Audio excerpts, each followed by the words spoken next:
Ora, muito boa noite. Este é o canal Joel Boa Vista 2001 e hoje vamos a fazer aqui uma análise para a quarta jornada do jogo entre o Cruzeiro e o Corinthians. O jogo foi realizado no Mineirão, Toca da Raposa, e para esta quarta jornada o Corinthians vinha com 6 pontos e o Cruzeiro vinha como lanterna vermelha apenas com 1 ponto. Depois de fazer a análise ao jogo, eu vou dar as notas dos jogadores, do técnico, do árbitro, dos melhores jogadores em campo e para mim quem foi o melhor em campo. E depois no fim vou dar a minha justiça se o jogo foi, se o resultado foi justo ou não. Até já.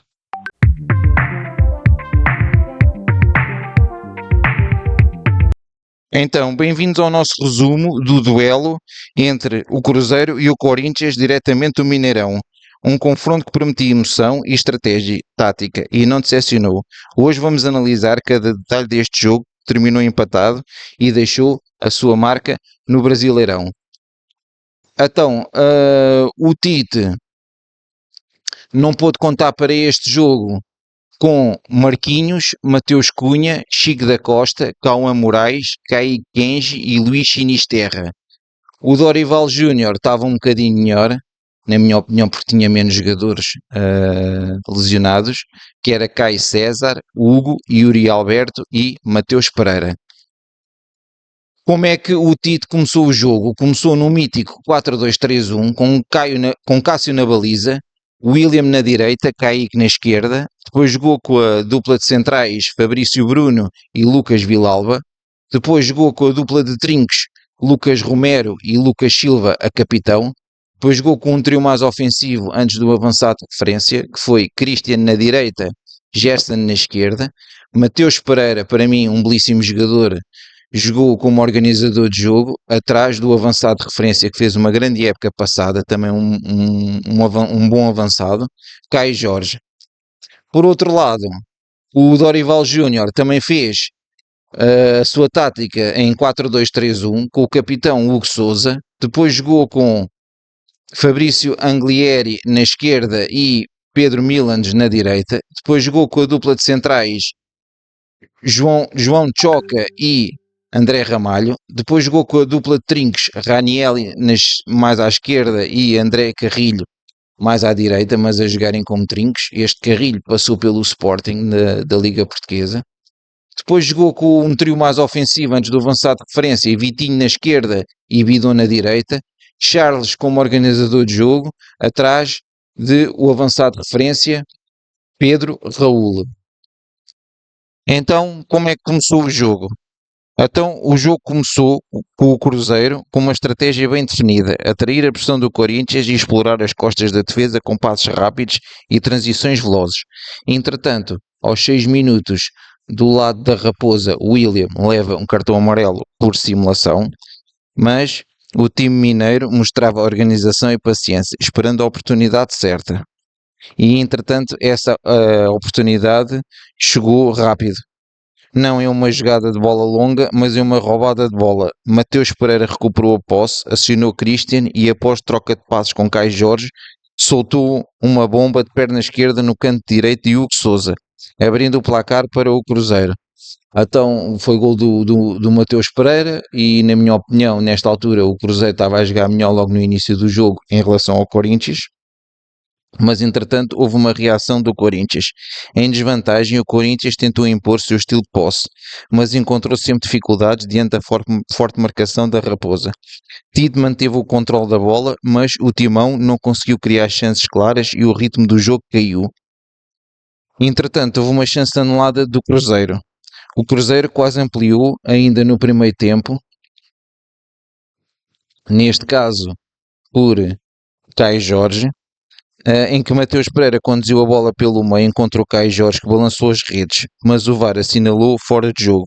E até o primeiro tempo acabou com a vantagem do Cruzeiro sobre o Corinthians. Na minha opinião, segundo o que nós vemos aí nas estatísticas, o jogo também, se tivesse 0-0, também não era mal nenhum, mas derivado à eficácia que o Cruzeiro teve, também não é de estranhar o jogo estar com a vantagem da Raposa para a primeira parte.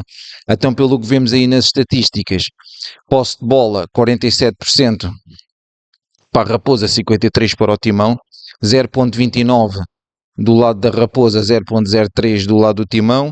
Portanto, 5 totais de remates do Cruzeiro, 1 para o Corinthians. Uma defesa do guarda-redes do Cruzeiro, 2 do Corinthians. Um canto para o Cruzeiro, 1 para o Corinthians. 8 faltas do Cruzeiro, 7 do Corinthians. 189 passos do Cruzeiro, 207 do Corinthians. 7 cortes do Cruzeiro, 7 do Corinthians. 7 livros do Cruzeiro, 8 do Corinthians. E um cartão amarelo que foi aquele do William por simulação. E não há mais história, portanto isto foi o que aconteceu na primeira parte. Na minha opinião, foi justo o resultado. 0-0 ou 1-0 para o lado do Cruzeiro. Vamos ver o que é que aconteceu na segunda parte. Então, o que é que acontece na segunda parte? Houve aqui uns ajustes do lado do Dorival Júnior, porque não gostou do que aconteceu na primeira parte, e fez entrar Dieguinho para o lugar de Bidon e entrou Luís para o lugar de Ranieri, aqui para tentar ver se conseguia dominar o meio campo, buscando mais controle e circulação de bola. Portanto, o Corinthians com isto passa a ter mais posse de bola e o Corinthians adianta as linhas e ocupa o campo ofensivo. O Cruzeiro aceita abaixar o bloco e aposta nas transições. Entretanto, o Tite fez entrar Arroio para o lugar de Christian e aos 67 minutos o Dorival Júnior fez entrar Garro para o lugar de Charles e Alan para o lugar de Vitinho e Lucas Romero aos 72 levou cartão amarelo por queimar tempo. Apesar de maior presença ofensiva do Timão, faltavam infiltrações claras. A defesa da Raposa mantém boa compactação e o jogo fica mais estudado e menos intenso. Entretanto, também o ritmo cai, o jogo fica mais físico e disputado no meio campo. Muitas divididas, faltas estratégicas, o Cruzeiro tenta esfriar o jogo. O Corinthians insiste em cruzamentos e bolas laterais. Até aqui o Corinthians tem mais bola, o Cruzeiro parece confortável defendendo, mas a pressão vai-se acumulando. Entretanto, aos 75 minutos, Ramalho, como eu tinha acabado de falar, levou cartão amarelo por falta, e aos 78 minutos entrou Memphis Depay para o lugar de Raul. O Tite fez entrar Rodrigues para o lugar de Caio Jorge e Henrique para o lugar de Lucas Romero.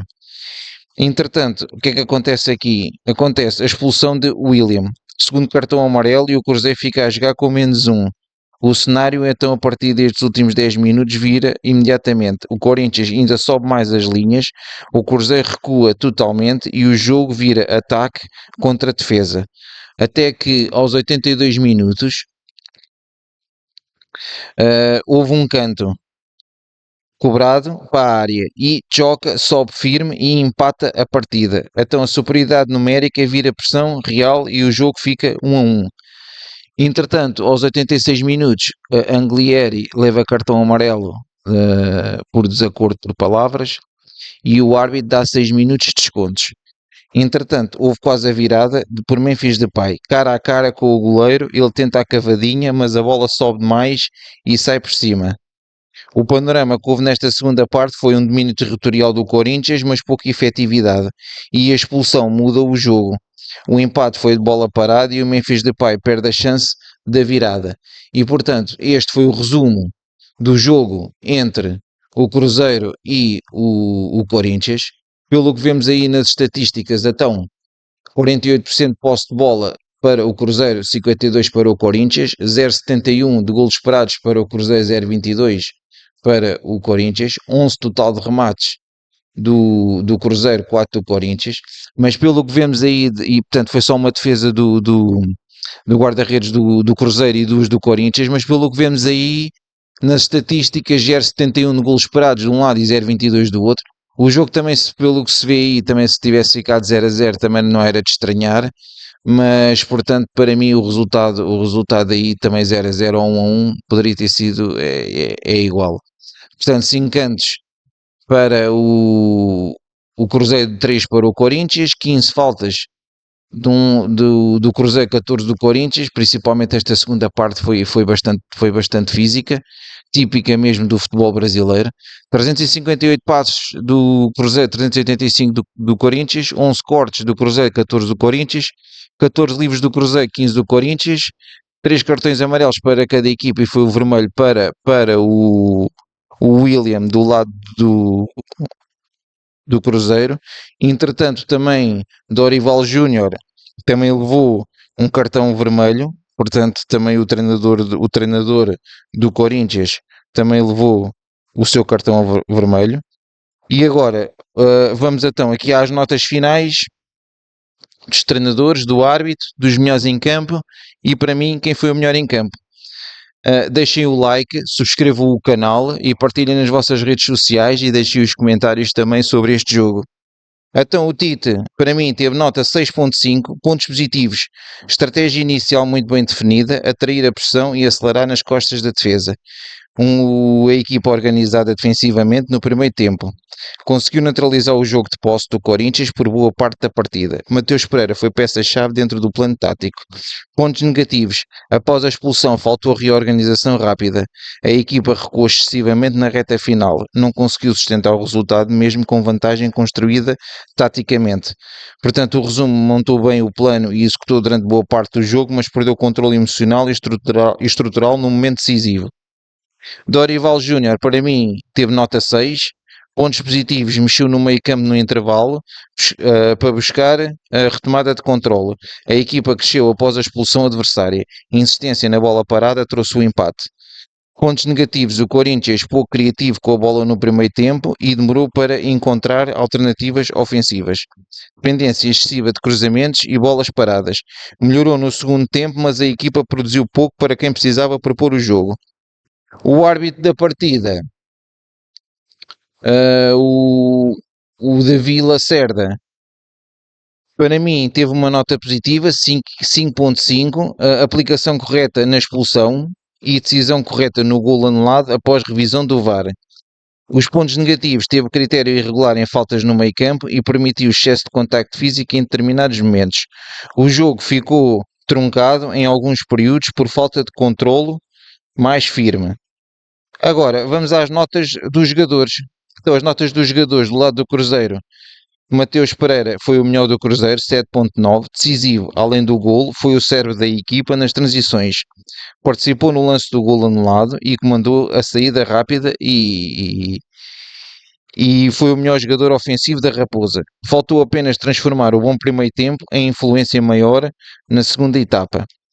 Lucas Romero, 7.5, intensidade alta na marcação, fundamental para travar o meio campo do Corinthians, boa leitura defensiva e combate constante. Perdeu um pouco de força no fim com a pressão adversária.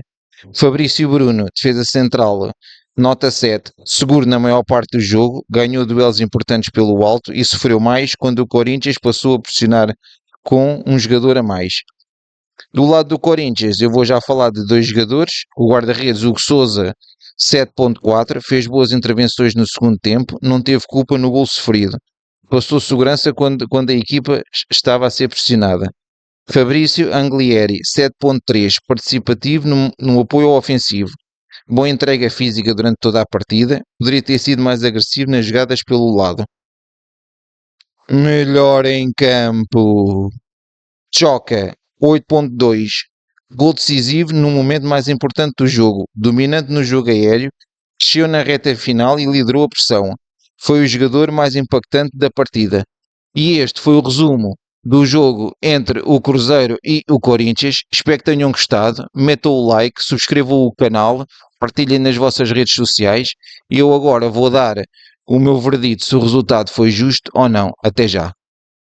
Então, o resultado entre a Raposa e o Timão, Cruzeiro e Corinthians de 1-1, a conclusão que eu tiro foi, pelos números frios, o Cruzeiro merecia vencer. Pelo roteiro do jogo e pela expulsão, o empate não foi injusto. Portanto, para mim, o resultado foi justo. Se fosse só resumir pelas estatísticas, o Cruzeiro foi melhor no jogo. Mas, pelo que aconteceu, principalmente na segunda parte, no último quarto de hora e principalmente após a expulsão, O Corinthians foi melhor num momento decisivo. Portanto, o resultado foi justo. Mais uma vez, subscrevam o canal, metam o like e deixem nos comentários o que é que vocês acharam do jogo. E quem foi o melhor em campo e essas coisas todas. Obrigado e uma boa noite.